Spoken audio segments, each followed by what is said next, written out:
Hai semua, Assalamualaikum warahmatullahi wabarakatuh. Welcome back to my channel. Bersama aku lagi Nadia Rahmita. Di video kali ini teman-teman, aku kembali mau share tentang materi bahasa Inggris. Tapi kali ini bukan tentang grammar atau tips. Jadi ini sebenarnya salah satu request dari rekan juga untuk dibuatin video ini. Dan ini tuh berkaitan dengan writing sebenarnya. Jadi lebih ke untuk spesifiknya itu tentang informal letter. Jadi bagaimana sih cara membuat atau menulis informal letter atau surat informal. Jadi dia non formal atau surat pribadi gitu. Nah, jadi informal letter ini adalah is a personal letter written to friends or relatives. Jadi ini tuh biasanya ditulis untuk teman, kerabat, pacar ya mungkin. Jadi dia tuh nggak seperti business atau formal letters teman-teman. Tapi there are fewer formatting rules for informal letters. Tapi ada beberapa aturan juga sebagai format terkait dengan informal letter ini. Dan kalian perlu tahu juga apa sih komponen-komponennya untuk menulis surat informal ini. Mau tahu detailnya seperti apa? Let's check it out. Oke, kita langsung aja bahas komponen-komponen yang harus dimiliki sebuah informal letter ya teman-teman. Jadi yang pertama, itu sebenarnya simple sekali, jadi aku yakin kalian akan cepat ingat untuk komponen-komponen yang sederhana untuk menyusun surat informal ini. Jadi yang pertama ada address. Address itu alamat.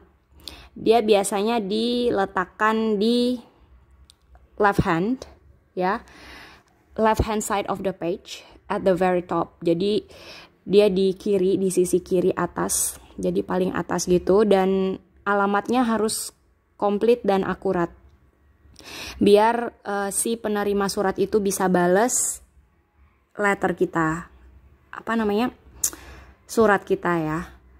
Dan untuk memudahkan tukang pos juga atau si pengantar surat untuk bisa mengantarkan ke tempat yang dituju dengan tepat dan benar. Dan juga jangan lupa tulis nama negaranya atau kota yang sesuai dengan alamat kita tuju. Dan aku akan kasih lihat contohnya juga untuk format suratnya sampai selesai setelah ini. Lalu yang kedua ada date atau tanggal ya teman-teman. Tanggal ini biasanya dia below the address. Posisinya itu di bawah alamat. Dan udah jelas ini tanggal berapa kita tulis, sehingga ya mungkin saja si penerima bisa mengestimasikan, si penulis ini, si pengirim nulisnya tanggal sekian, seperti itu, dan sampainya tanggal berapa. Selanjutnya ada greeting, dan ini biasanya bahasa suratnya adalah salutation. Jadi greeting di sini seperti sapaan ya teman-teman, kayak kita misalnya yang muslim assalamualaikum, pakai salam seperti itu. Tapi kalau di surat informal ini biasanya kalau memang kita punya sahabat pena atau teman dari luar negeri yang ya istilahnya kita pengen nulis secara general, biasanya sih pakai dear terus nama siapa gitu ya, misalnya dear Harry. Atau kalau misalnya si penerimanya itu lebih tua,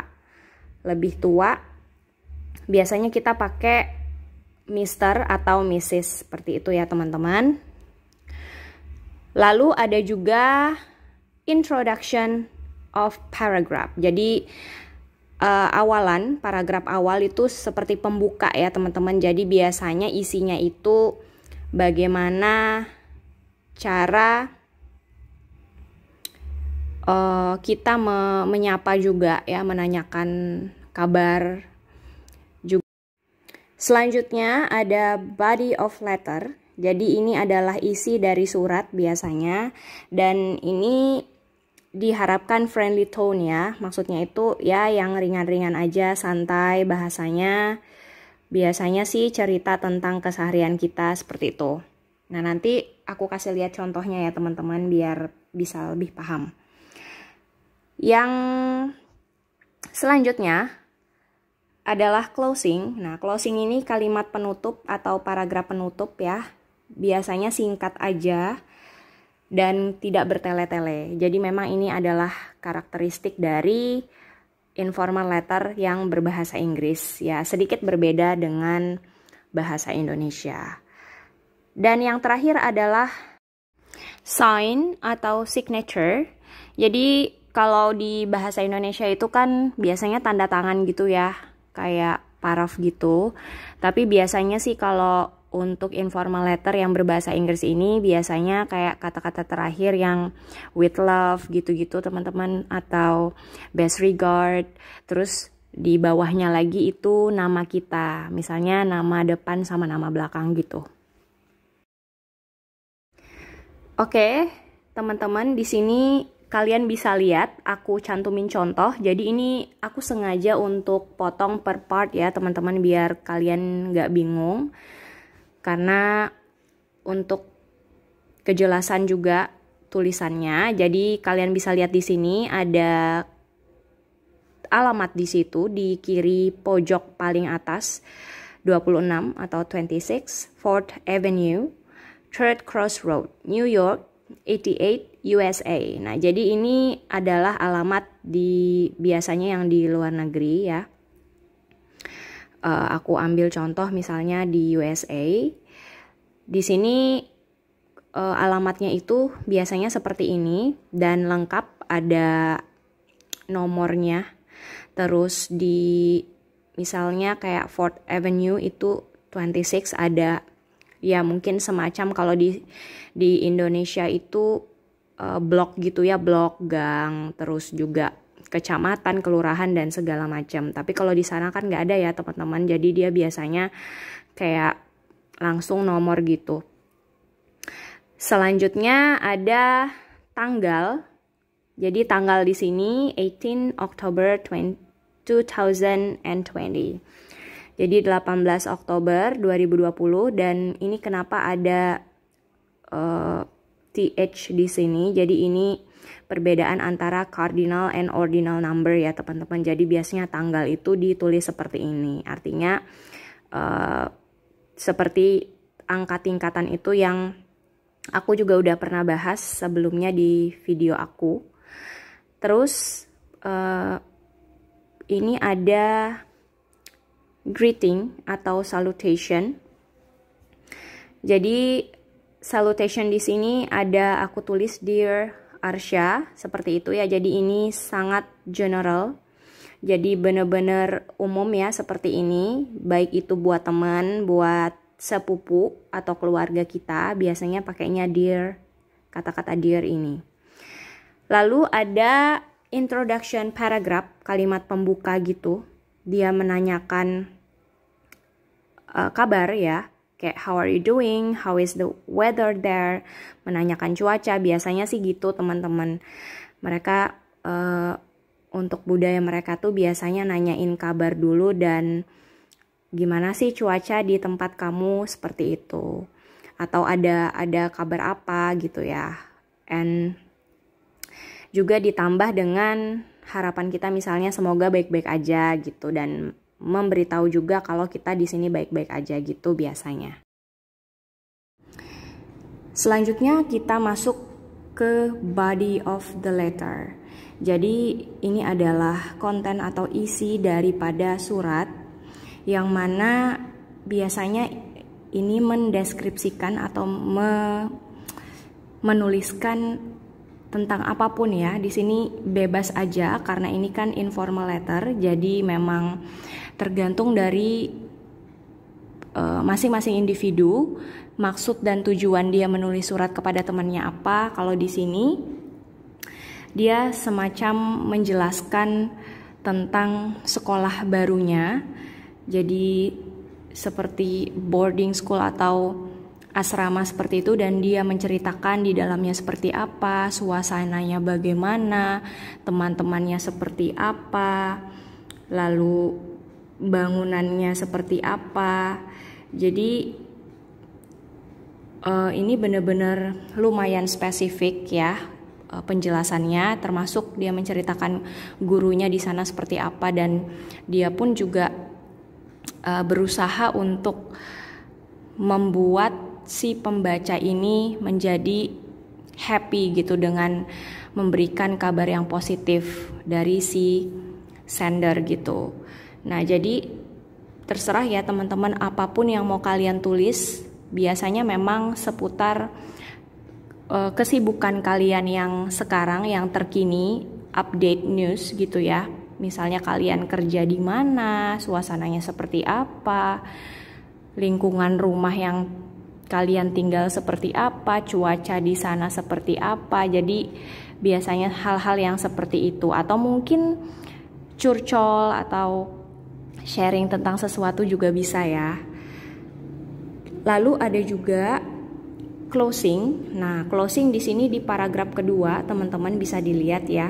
Kalau tadi sebelumnya kan ini di paragraf di atasnya itu isi. Jadi memang biasanya isi itu menyatu gitu dalam satu paragraf isi, atau dua paragraf seperti itu. Tapi biasanya kalau surat yang memang berbahasa Inggris itu dia tidak terlalu suka bertele-tele ya teman-teman. Jadi benar-benar dia sesuai dengan format dan in order gitu. Lalu closing ini, back to the closing page. Jadi closing ini biasanya semacam conclusion gitu ya. Jadi kalau di sini kalian bisa lihat si pengirim surat itu menceritakan tentang harapannya dia kalau temennya yang si penerima surat itu mungkin saja bisa datang main-main ke tempatnya dia atau ke sekolahnya dia. Ya, ini juga menandakan, membuktikan bahwa dia bilang walaupun dia di tempat yang baru, tapi dia akan tetap merindukan si temennya ini sebagai penerima surat. Nah, jadi di sini bisa dilihat, I will feel really if you can come to my school. Dia berharap bisa temannya itu bisa datang dan bisa melihat langsung lingkungannya seperti apa, atmosfernya seperti apa. And although I have made a few friends here, but still miss you a lot. Gitu, dia sangat merindukan temannya ini dan berharap dan sedang menunggu gitu jawaban atau respon dari atau kedatangan dari si penerima surat gitu ya teman-teman. Jadi sebenarnya gampang menulis surat itu, jadi disesuaikan dengan format dan memang intention atau tujuan kita apa sih, tujuan kita pengen menulis surat, pengen menceritakan apa gitu, jadi dituangkan ke dalam surat itu apa sih. Nah teman-teman, setelah closing tadi atau penutup surat, selanjutnya kita ke bagian akhir surat, yaitu signature of the sender. Jadi ini semacam tertanda gitu, karena ini juga informal letter, tidak harus menggunakan seperti yours faithfully atau best regards dan sebagainya. Jadi di sini sesuai dengan contoh bisa menggunakan take care atau hati-hati, love atau with love, big hugs gitu ya. Selanjutnya di bawahnya itu ada nama si pengirim atau signature of the sender. Nah biasanya memang di akhir surat itu ditulis seperti itu, baik di dalam bahasa Indonesia ataupun bahasa Inggris. Nah perlu kalian pahami juga sebagai pengingat teman-teman, jadi informal letter ini adalah casual letter yang mana tidak mengharuskan kita membuatnya itu ditulis dengan kata-kata baku atau formal dalam bahasa Inggris. Karena ini bukan business letter atau formal letter, jadi memang apapun yang mau kalian tulis, tergantung tujuan dari si pengirim ke yang mau dikirimi. Jadi ini terkait dengan surat informal atau surat personal yang ditujukan untuk keluarga, teman, sahabat, atau orang-orang terdekat kita, sehingga bahasanya itu tidak baku, maksudnya tidak harus formal, jadi bahasanya santai ya, just casual, mudah dipahami juga. Dan biasanya karakteristik dari surat yang berbahasa Inggris itu tidak bertele-tele, jadi nggak ada tulisan yang atau cerita yang ngalor ngidul. Jadi bener-bener salutation, setelah salutation atau setelah salam itu langsung menanyakan kabar dan langsung ke isi. Jadi closingnya pun nggak terlalu banyak ya. Jadi sedikit berbeda dengan surat bahasa Indonesia yang biasanya lumayan panjang-panjang kalau teman-teman nulis atau kita yang nulis dalam berbahasa Indonesia. Tapi kalau bahasa Inggris ini memang rata-rata singkat, padat, dan jelas juga berisi seperti itu. Nah, jadi itulah teman-teman dari aku tentang informal letter ini. Semoga bermanfaat. Dan kalau kalian pengen request materi berbahasa Inggris atau topik-topik terkait dengan pembelajaran bahasa Inggris, kalian boleh komen di video aku yang mana aja. Insya Allah aku akan berusaha buatin videonya. Dan kalau menurut kalian video ini bermanfaat atau video-video aku yang lain bermanfaat, kalian boleh share ke semua sosmed kalian. Dan jangan lupa juga subscribe. Thank you everyone. Assalamualaikum warahmatullahi wabarakatuh. See you in the next video.